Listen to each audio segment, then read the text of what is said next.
কোথায় আছেন ঢাকা দক্ষিণ সিটি কর্পোরেশনের মেয়র ব্যারিস্টার শেখ ফজলে নূর তাপস? দেশ ছেড়েছেন নাকি গা ঢাকা দিয়েছেন? এ নিয়ে চলছে জল্পনা কল্পনা।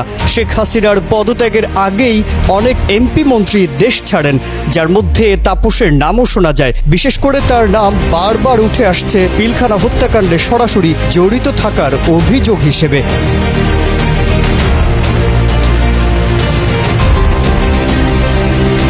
অসমর্থিত সূত্রে জানা গেছে, শেখ হাসিনা সরকারের পদত্যাগের এক দফা দাবিতে শিক্ষার্থী জনতার আন্দোলন চলার মধ্যে ঢাকা দক্ষিণ সিটির মেয়র শেখ ফজলে নূর তাপস ৩ আগস্ট ভোরে গোপনে দেশ ছাড়েন।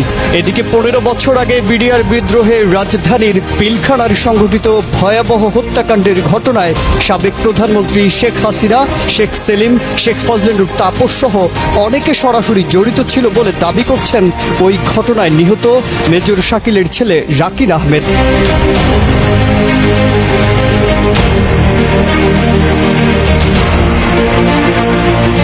২০২৩ সালে ১০০ কোটি টাকার মানহানির ক্ষতিপূরণ চেয়ে ব্যাপক সমালোচিত হন ব্যারিস্টার তাপস। সে বছর ১৩ মে ডেইলি স্টারে প্রকাশিত একটি রম্য রচনায় মানহানি হয়েছে দাবি করে ১০০ কোটি টাকা ক্ষতিপূরণ চেয়ে আইনি নোটিশ পাঠিয়েছিলেন ঢাকা দক্ষিণ সিটি কর্পোরেশনের এই মেয়র। পত্রিকাটির সম্পাদক মাহফুজ আনাম সহ ৩ জনকে লিগ্যাল নোটিশ পাঠিয়েছিলেন তিনি। এরপর থেকে সামাজিক মাধ্যমে তাকে ১০০ কোটি টাকা দামের মেয়র সম্বোধন করা হয়।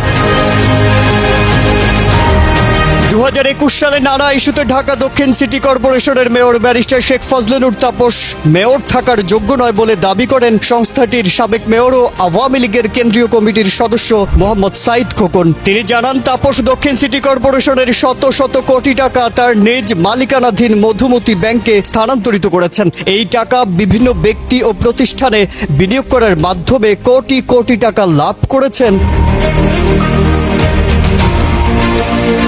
এদিকে মেয়র তাপসকে হন্যে হয়ে খুঁজছে আইন শৃঙ্খলা রক্ষাকারী বাহিনী। কোথায় আছেন তিনি তা এখনও স্পষ্ট নয়। পিলখানা হত্যাকাণ্ড নিয়ে এখনও অনেক তথ্য প্রকাশ হয়নি।